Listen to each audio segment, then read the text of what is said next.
Thank you, Ms. Bennett, and thank you for inviting me to speak regarding attendance for credit to your Fam Jam. So, hello, all of the Central parents. Great to be here this evening. Next slide, please. I'm going to talk to you about attendance for credit. So we know that, or most of us might not know, but attendance for credit is the state law that governs attendance in the state of Texas. So the Texas Education Agency has code 25.092 that is on our code that governs us for attendance for credit. This year, I want to point out first, this school year, there has not been a waiver extended by TEA to any district in Texas not to implement attendance for credit. So we must all implement attendance for credit.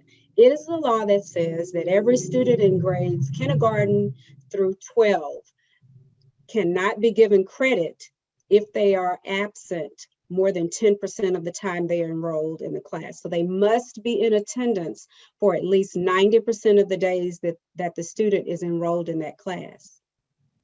Every campus in Dallas ISD has an attendance for credit committee, and that committee oversees the program at that campus. It is led by the principal or the assistant principal at the campus, and members can include the nurse, the counselor. It must include teachers, but it also may include your data controller or registrar, those persons who know students and can see those records of attendance are persons who are on this committee. Our law in Texas does provide for parents to submit a petition to that committee if a student is denied credit, which is in high school, or a final grade for elementary and middle school. And the family can also submit a petition if you have compelling reasons why that student was absent. So if you had something traumatic happen in your family, or you had something related to what we're going through now, because we know everyone is experiencing difficulties with connectivity, with technology sometimes, and then you may have experienced some of the effects from the pandemic. And so those are reasons why committees can then look at exempting students from the attendance for credit plan. And so denial of credit can result in students not having the credits that they need to graduate for high school. And at the elementary and middle school level, a denial of that grade can result in students not being promoted to the next grade. Next slide, please.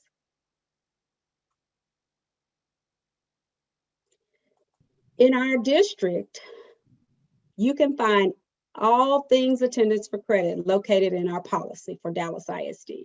It's under the FEC policy. We have policy and legal, which mirrors what the state law says. Then we also have the local policy, which gives specific guidance to parents and students for how we operate attendance for credit in our district. Then we also have the regulation, which are the superintendent's rules and guidance that we must follow when we implement attendance for credit. And then there's an exhibit there that is the actual petition document that parents can download when you have a reason to petition for exemption from the principal's plan. Next slide, please. So what absence types make students qualify for attendance for credit? So first, let me tell you, attendance for credit is not truancy. Those are two different things. Attendance for credit absences are those that are categorized under excused, unexcused, and out of school suspension. Truancy only looks at unexcused absences, where attendance for credit considers all of these three absence types.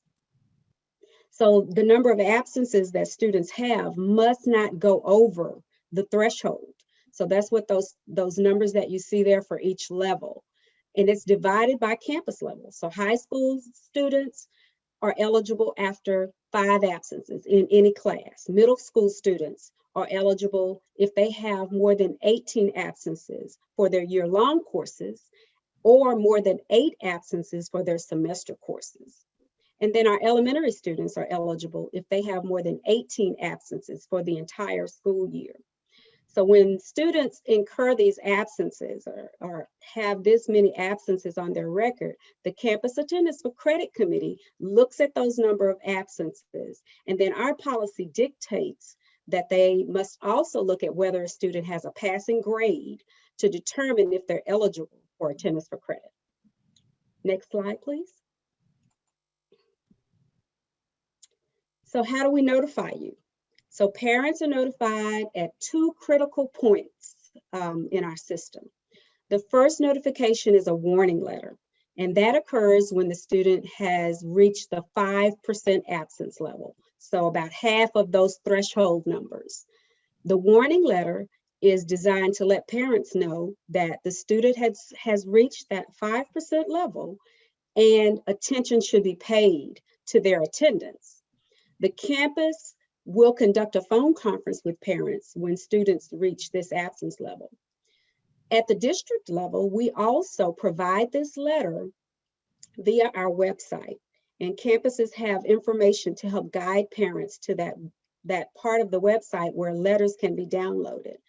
And also every Wednesday, without fail, unless we're on vacation, the school messenger, the district-wide school messenger, will call parents who have a letter in our system to say, your student has a warning letter, please contact your campus to discuss this warning letter. The second absence level is at 10% or over 10%. That is when a violation letter is generated. The violation letter advises parents that that student has reached 10% or more of the allowed absences and now may be in jeopardy of losing credit or final grade due to that attendance. The Campus Attendance Committee reviews records of these students and is responsible for placing all of those students on a principal's plan if they are passing the course in order for that student to restore their credit or final grade. These letters are also uploaded to our district website weekly, where parents may access them and download them.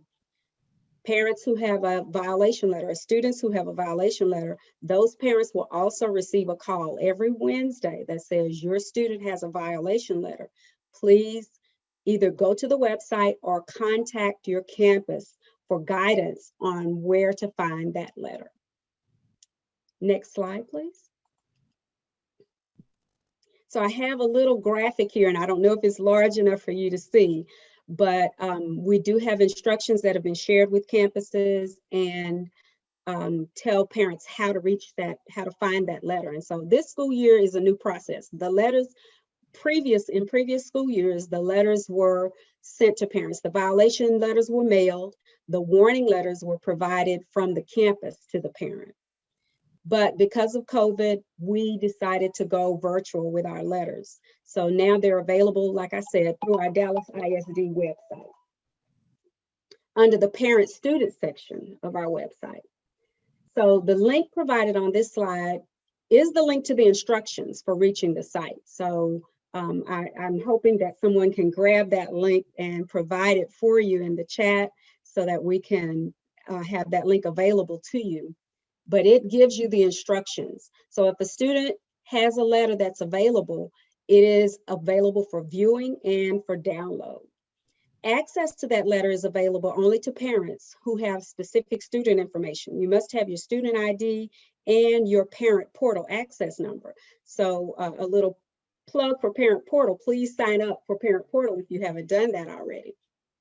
Letters are available in English and in Spanish.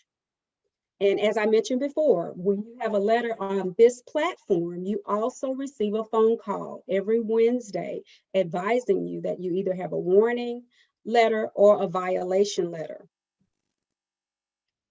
And that is how you will know you need to access the letters. I don't know what happened. I'm not seeing the presentation. But I will keep moving on. Because I'm almost done. I'm sorry, Ms. Williams, we'll be back with you. Hold on. Okay, thank you.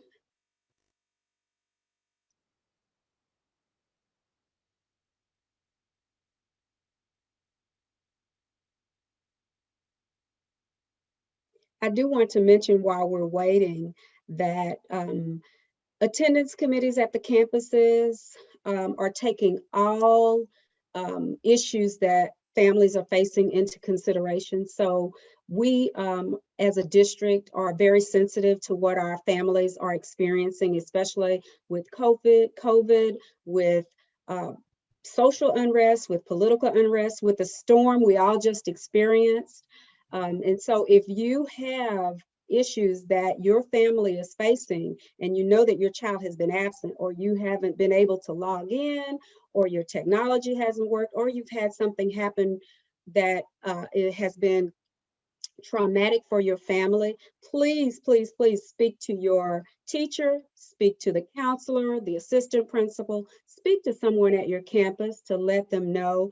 I mean, you don't have to divulge everything that's happening, but let them know that you're facing some difficulty and that's why your student has been absent, and allow that committee the opportunity to serve you with attendance for credit with that program and to hear your petition so that your student might be eligible to be exempted, because we definitely don't want at this point in time, with everything that we're experiencing, to add any stress to any family, to add any stress to any student or parent during these times. So your campus is always your first point of contact. That is the first place that you should go when you have questions regarding attendance for credit, because all of those administrators have been trained and they should have trained their office staff to answer those questions. And if they aren't able to answer it, then someone at the campus can answer it. Our department is district-wide student initiatives. And so if you go to the Dallas ISD website, you can find our department there. There is information for attendance for credit on that site. Yay, that's the last slide. And so you see that slide there for our website. And that concludes my presentation. It's very brief regarding attendance for credit. Thank you.